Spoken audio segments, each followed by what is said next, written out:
Hello and welcome to MF Corner. I'm Sumaira Abdi. On the show today, we speak with Sunil Subramaniam, MD of Sundaram AMC, on how the acquisition of Principal Mutual Fund will help them and their unit holders. Also, there have been approximately 10 such deals in the mutual fund industry in the last decade, and every indication is that there could be more in the pipeline. So what all do retail investors need to check and analyze if their AMC undertakes the M&A route? Feroze Aziz, Deputy CEO of Anand Rathi Private Wealth Management, will join us a little later with some insights on that. But first up, let me invite Mr. Sunil Subramaniam, MD and CEO of Sundaram Mutual Fund. Hi, Mr. Subramaniam, and congratulations on the acquisition of Principal Mutual Fund. And we spoke of course before the pandemic, lockdown, etc., and you had indicated that the focus of Sundaram Mutual Fund would be on becoming a full service AMC. I understand that this is one step. How complementary has this acquisition been? And I ask this question from the point of view of the unit holders of both Sundaram and Principal Mutual Fund. I mean, what does it bring to the table for both sets of investors? Hi, thank you, Sumaira, and to all the viewers. So the key here is both these AMCs have been for 2 decades in India, but their journeys have been very different. Our journey, as you know, we have invested a lot in the small and mid-cap space due to our research and built up a kind of a brand over that. So a significant proportion of our assets, I would say, if you go back, let's say over 2.5 years back, we were at about 80% mid and small cap stocks in our portfolio. But then we realized that inherently that's more volatile, and our customers' exposure to us was in that mid and small cap space. So it would rise and fall with the economic growth, with the business cycles, with the FII flows. So our fund's fate, our investors' fate, and our AMC's fate was very closely linked to the domestic economy. While we had been able to run a successful business, we've made profits all through 20 years of our existence. We found that to scale up, we needed to be present in the segments of the industry. Now, the mid-cap and the small-cap space put together, pure mid and small-cap funds are only about 20% of the industry. I would say add another 10-15% from all the other diversified funds. So actually, the market cap of the country, even a BSE 500 index has about 80% large-cap stocks. So clearly, the growth of the economy, supported by the FIIs invested in our country, has been on the large-cap space. So one of the things was for us to scale. Now, we have a very healthy market share. In the mid-cap, for example, we have about 7% market share. In the small cap, we have about 4% market share. But overall, our market share is just shy of 1.5%. So clearly, when you look at it as a business strategy, we say, what do the customers want? Clearly, they want a more diversified portfolio. And from Sundaram, we should also try and deliver that value to our investors, right? So we started this journey, and I've shared this with you, Sumaira, in earlier conversations, where over the last 2 years, we've launched a large cap fund, we launched a multi-cap fund, we launched a balanced advantage fund. All of them are very diversified. So clearly, organically itself, we have started moving. And today we are at about, in our portfolio, about 60% large cap. So 80 has come to 60 through the launch of these new funds, and we've given a more variety to our investors to participate. Now then, journey will take its own time. So when the principal acquisition came across and for us to bid, we looked at their portfolio. And their portfolio, right, is about, when I said 60% large cap at our end, that was a mistake. It is actually 60% mid and small cap. I think I just said the words wrongly. So their portfolio, on the contrary, their build-up has been in the large and mid cap. Their flagship fund is called Principal Emerging Blue Chip. It's about 30% of their portfolio is in one fund, which is a large and mid cap. Then they have very good hybrid and multi-cap products also there. So one was the good quality of their fund management and the performance, which had built up a good track record.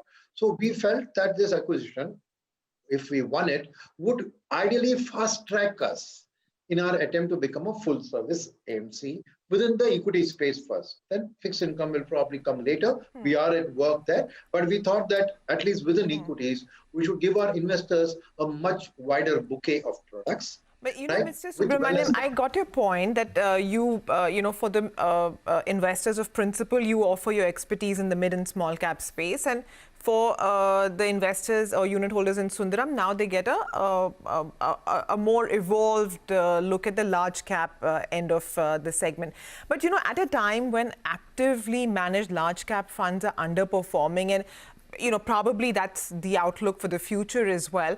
Why would you want to invest in furthering the expertise in this area? Why not strengthen the debt side, which you said you'd leave for later? Yeah, so let me first address the actively managed question that you asked. I know the current performance of large caps and many of the other segments related to the benchmark is showing a underperformance, right? But I don't think that's a situation for all time to come. Let me clarify that. The reason that mutual fund industry as a whole has underperformed the benchmark indices is because since March last year, the market has been driven by FII flows. So you see about 2.3 lakh crore of FII money has come in, whereas domestic mutual funds have actually sold in this period.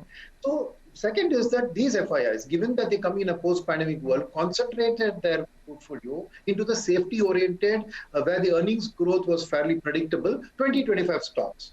This heavy polarization of the market meant that mutual funds essentially running a diversified portfolio could not polarize their portfolios to the extent that an FII could. And I think that's the reason that the indices went up with those driven by those polarized stocks, and hence fund managers underperform is my strong belief. I believe given a reversion to normal, which has started with this budget, by the next year end, you will see that fund managers are back delivering alpha, and our faith in deliverment of alpha on a broader market basis, it remains strong and conviction. So this, while index funds and ETFs and passives are a key part of the segment and are here to stay, I would say they are more of an institutional play, a provident fund investing, because they don't want to get into bias of fund manager selection. But apart from that, I would expect that on a broader basis, I think Indian market still has the ability to deliver alpha, just that at this point in time, for the reasons mentioned, it's not showing up. So our faith in alpha remains. That's one. Second is, yes, we will definitely look at launching passives as we go along as a complement to our portfolio. So those investors want to choose passive, yes. On the fixed income side, we are steadily working, but what happened was that parallel with this, we had started a fixed income exercise in terms of setting up an institutional desk, which has started scaling up. But what happened was that the crisis on the credit side, which affected a lot of non-credit funds also, because you take an exposure to a company like DHFL or ILFS, you have to spread it across a number of funds. So I think that kind of proved a kind of a setback to the industry. And I think that we will now take up that as our next challenge to first organically grow the fixed income piece also over a period of time. But I think this acquisition, when it came across, it helped to broaden our equity active management. But it's not that we are ignoring fixed income. We will do it in an organic way.